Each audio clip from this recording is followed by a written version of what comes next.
Pixar recently came out with Toy Story 5, and one scene from this movie was especially striking. The filmmakers showed a block in a neighborhood where no children were playing outside and everything was quiet.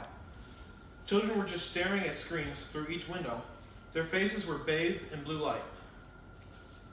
Although screens can be useful and beneficial in numerous ways, they are wreaking havoc, especially on adolescents. I argue that screens have negative effects educationally, mentally, and on childhood development for adolescents. In the past few years, especially since COVID, screens have been used more than ever in schools for educational purposes. Teachers now allow their students to use educational devices to do their schoolwork. For teachers, these devices are much more convenient and quieter. These educational devices, although they may be convenient for teachers, have harmful effects for the students. They limit face-to-face interactions with their teacher and open up the students for distractions by allowing them to play video games. These educational devices also expose them to many dangers such as cyberbullying and even porn. According to an article in Newsseek, which is called Screens in Classrooms Do More Harm Than Good, Morrell says that 1/2 of teens have confessed accessing porn on school devices. In addition, children take away deeper meaning on paper. Because of how the brain is designed to process information, Morrell also says that the reality is that learning on screens does not yield the same benefits as learning on paper. Children who read off paper build stronger reading circuits than those on screens. The proof is in the pudding. Grades have been steadily dropping since 2012 with the onset of iPhone usage. A study has shown that schools who implement phone bans have had higher grades than schools who haven't.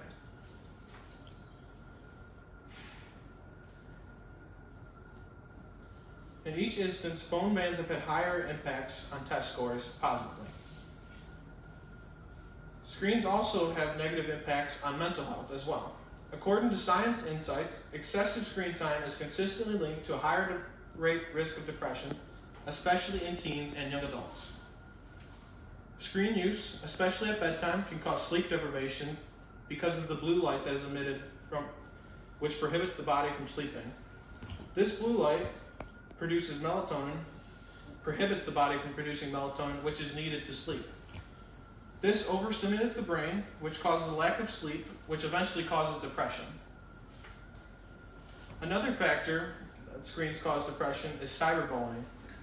Cyberbullying causes feelings of inadequacy, envy, and low self-esteem, especially in adolescence. Also, yet another factor, social media feels safer for teens who long to fit in, but often leaves them feeling lonely with no face-to-face contact with other people. So, combine that, a lack of sleep, cyberbullying, and feelings of loneliness, all of these correlate to the rise of depression among teens in our nation.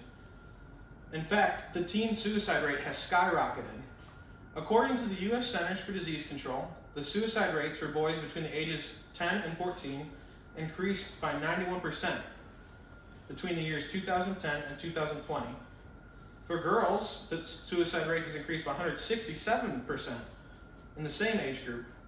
This is a devastating statistic.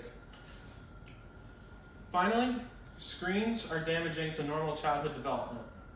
According to Jonathan Haidt in his book, The Anxious Generation, children are being overprotected in a physical world while being underprotected in the digital world. Children simply don't play enough. They need to explore, they need to take risks and be creative. Children need to learn problem-solving skills. Children cannot do so safely when they are immersed in a digital world. Simply playing helps kids develop social skills like cooperation and empathy. Playing and exploring help develop cognitive abilities and creativity. At the end of the day, we cannot change the fact that screens are a major part of life, but we must be aware of the risks. Children need to play and explore and be creative. Parents need to limit the time that their kids spend on screens, and parents also need to encourage more in-person activities. Parents must choose to engage with their children and encourage them to be creative.